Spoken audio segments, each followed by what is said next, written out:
সংসদেও বলেছিলাম আসেন একটু সিদ্ধান্ত নেই এই 300 জন মিলে। তখন মহিলা এমপিরা নির্বাচিত হয়নি।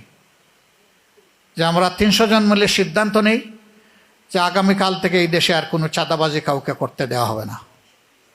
যদি আমরা এই সিদ্ধান্ত নিতে পারি তাহলে তেল ক্রাইসিস যেভাবে উবে গেছে, উদাও হয়ে গেছে, বাংলাদেশ থেকে চাঁদাবাজরা উদাও হয়ে যাবে ইনশাল্লাহ।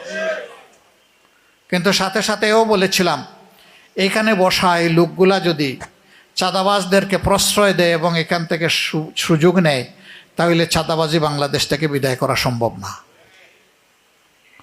তো আমার এই প্রস্তাবে তো সকলের টেবিল চাপড়িয়ে সমর্থন দেওয়ার কথা ছিল। আমার পিছনে যারা বসা ছিলেন বিরোধী দলের সবাই সমর্থন দিলেন, কিন্তু সামনে দেখি কেউ আর সমর্থন দেয় না। বিষয়টা পরিষ্কার হয়ে গেল না? তখন আমি বলেছিলাম মনে রাখবেন চাঁদাবাজ কোনো দলের নয়, এরা বসন্তের কোকিল। আপনি যখন বিপদে পড়বেন তখন ওই কোকিলগুলা উড়াল দিয়ে চলে যাবে, ওদের ডানা ধরে আপনি আর নাগাল পাবেন না। ওরা কিন্তু আপনাকে রাস্তায় ফেলে চলে যাবে।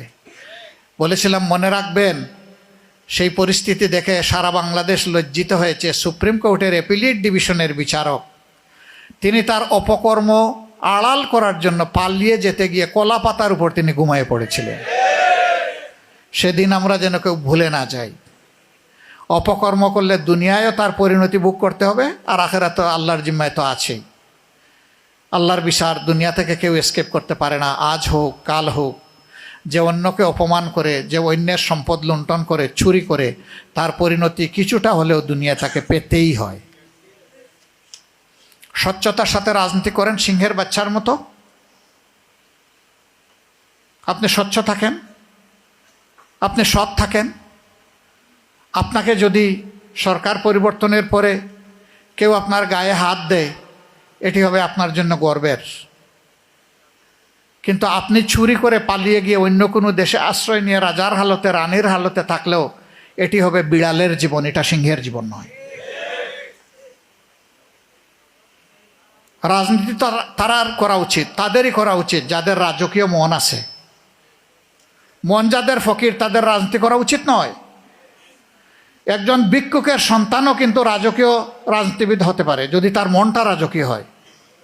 একজন শ্রমিকের সন্তান হতে পারে, ব্যবসায়ীর সন্তান হতে পারে, কৃষকের সন্তান হতে পারে।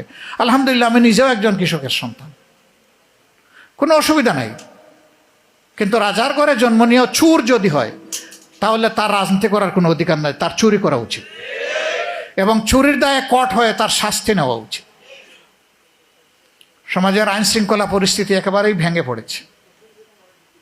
পরপর 2টা ঘটনা দেখেন আপনাদের পাশে। একটা রামিসার ঘটনা,